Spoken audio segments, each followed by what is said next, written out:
રેપના કેસમાં ધરપકડ થયેલો એક આરોપી સુરત સિવિલ હોસ્પિટલમાંથી પોલીસની કડક નજરબંધી હોવા છતાં ફરાર થઈ ગયો છે. આ ઘટનાથી પોલીસ વિભાગમાં હાહાકાર મચી ગયો છે. શહેરમાં ફરી એકવાર આરોપી ભાગવાની ઘટના બની છે. આરોપી પર ચોક બજાર પોલીસ સ્ટેશનમાં પોસ્કોના ગુનાનો આરોપ છે. તાજેતરમાં જ તેને લાજપોર જેલમાંથી કોર્ટ સમક્ષ રજૂ કરવા માટે લાવવામાં આવ્યો હતો. કોર્ટમાં રજૂ કરતા સમયે આરોપીની તબિયત ઢળી પડતા તેને સારવાર માટે સુરત સિવિલ હોસ્પિટલમાં ઇમરજન્સી વિભાગમાં દાખલ કરવામાં આવ્યો હતો. હોસ્પિટલમાં સારવાર દરમિયાન પોલીસકર્મીઓ આરોપી પર નજર રાખી રહ્યા હતા. જો કે કોઈ અનિચ્છનીય સંજોગોમાં પોલીસની નજર ચૂકવીને આરોપી ફરાર થઈ ગયો. આરોપીના ફરાર થયાની જાણ થતાં જ પોલીસ વિભાગમાં હાહાકાર મચી ગયો હતો. આ ઘટનાની તપાસ હાથ ધરવામાં આવી રહી છે. આરોપીને ઝડપથી પકડી લેવા માટે ક્રાઇમ બ્રાન્ચ સહિત ખટોદરા પોલીસની ટીમો દ્વારા વ્યાપક શોધખોળ શરૂ કરવામાં આવી છે. આરોપીની શોધમાં પોલીસ દ્વારા તમામ સંભવિત કડીઓ તપાસી રહી છે.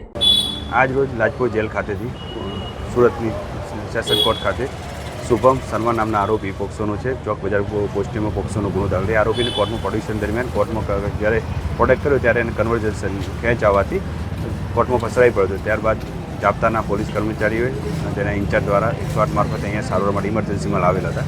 ઇમરજન્સી સારવાર ચાલતી હતી તે દરમિયાન એને બેડ ઉપર ઉતરી રહ્યો હતો. તે દરમિયાન પોલીસ જાપ્તાના માણસોની નજર ચૂકી અને બેડ ઉપરથી ભાગી ગયેલ છે. લોકલ ક્રાઇમ બ્રાન્ચની અલગ અલગ ટીમો વરાછા પોસ્ટે, ખટોદરા પોસ્ટે તેમજ ચોક બજાર પોસ્ટેની અલગ અલગ ટીમો બનાવી અને આરોપીની શોધખોળ ચાલુ છે. આગળની પોલીસ કાર્યવાહી ચાલુ. સર, આરોપી કયા ગુનામાં હતા અને કયા પોસ્ટનો હતો? આરોપી ચોક બજાર પોસ્ટેના પોક્સોના ગુનાનો આરોપી છે. કાચા કામનો જેલ કસ્ટડીમાં હતો.